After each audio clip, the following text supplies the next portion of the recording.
ದೇಶದಲ್ಲಿ ಪ್ರತಿ ವರ್ಷ ಹೆಣ್ಮಕ್ಳಿಂದ ಸಾಯ್ತಿರೋ ಗಂಡು ಮಕ್ಕಳ ಸಂಖ್ಯೆ 892. ಏನು ಇಷ್ಟೊಂದ್ ಜನನ? ಬಟ್ ನೀವೇನಾದ್ರೂ ಗಂಡು ಮಕ್ಕಳಿಂದ ಸಾಯ್ತಿರೋ ಹೆಣ್ಮಕ್ಳ ಸಂಖ್ಯೆ ಕೇಳಿದ್ರೆ ಶಾಕ್ ಆಗ್ತೀರಾ? ಹೌದು, ಜಸ್ಟ್ 13 ವರ್ಷದ ಹುಡುಗಿ ಮೇಲೆ 32ಕ್ಕಿಂತ ಜಾಸ್ತಿ ಜನ ಬರೋಬ್ಬರಿ 5 ದಿನಗಳ ಕಾಲ ಮಾಡ್ತಾರೆ. ಈ ಘಟನೆ ನಡೆದಿರೋದು ರಾಜಸ್ಥಾನದ ಗಂಗಾನಗರದಲ್ಲಿ. ಪೊಲೀಸರ FIR ಹೇಳುತ್ತೆ, ಆ ಹುಡುಗಿನ ಒಬ್ಬ ಆಟೋ ಡ್ರೈವರ್ ಒಂದು ಹೋಟೆಲ್ಗೆ ಮಾರಾಟ ಮಾಡಿರ್ತಾನೆ. ಅಂಡ್ ಆ ಹೋಟೆಲ್ ನ 30ಕ್ಕಿಂತ ಹೆಚ್ಚು ಜನ ಹುಡುಗಿಗೆ ಡ್ರಿಂಕ್ಸ್ ಮಾಡಿಸಿ ಅವಳ ಮೇಲೆ ಅತ್ಯಾಚಾರ ಮಾಡ್ತಾರೆ.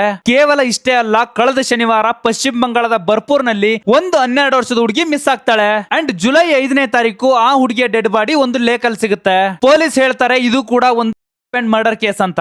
ಗೈಸ್, ಏನಿದು? ಏನ್ ನಡೀತಿದೆ ನಮ್ಮ ದೇಶದಲ್ಲಿ? ಕೇವಲ 12-13 ವರ್ಷದ ಹುಡುಗಿರ್ನ ಬಿಡ್ತಾ ಇಲ್ಲ ಅಂದ್ರೆ ನಮ್ಮ ಸಿಸ್ಟಮ್ ಅಷ್ಟೊಂದು ವೀಕ್ ಆಗಿದ್ಯಾ? ದುಬೈ ಅಂತ ಅರಬ್ ಕಂಟ್ರೀಸ್ ಅಲ್ಲಿ ಹೆಣ್ಮಕ್ಳ ನೋಡಿದ್ರೆ ಕಣ್ಣು ಕಿತ್ತಾಕ್ತಾರೆ. ಇಂತ ಸ್ಟ್ರಿಕ್ಟ್ ರೂಲ್ಸ್ ಇಂಡಿಯಾದಲ್ಲಿ ಯಾಕೆ ಬರ್ತಾ ಇಲ್ಲ? ಬಟ್ ಅನ್ಫಾರ್ಚುನೇಟ್ಲಿ ಇದನ್ನೆಲ್ಲ ನಮ್ಮ ಮೀಡಿಯಾ ತೋರಿಸ್ತಾ ಇಲ್ಲ. ಇಂತ ಜನಗಳಿಗೆ ಏನ್ ಶಿಕ್ಷೆ ಕೊಡ್ಬೇಕು ಅನ್ನೋದನ್ನ ಕಮೆಂಟ್ ಬಾಕ್ಸ್ ಅಲ್ಲಿ ತಿಳಿಸಿ. ನಿಮ್ಮನೆ ಹೆಣ್ಮಕ್ಳನ್ನ ಹುಷಾರಾಗಿ ನೋಡ್ಕೊಳ್ಳಿ. ಈ ಒಂದು ರೀಲ್ ನ ನಿಮ್ಮ ಸುತ್ತ ಇರೋ ಹೆಣ್ಮಕ್ಳಿಗೆ ಶೇರ್ ಮಾಡಿ. ಇದೇ ರೀತಿಯ ಹೆಚ್ಚಿನ ಕಂಟೆಂಟ್ ಗಾಗಿ ಫ್ಯಾಕ್ಟ್ ಬಜಾರ್ ಪೇಜ್ ನ ಫಾಲೋ ಮಾಡ್ಕೊಳ್ಳಿ.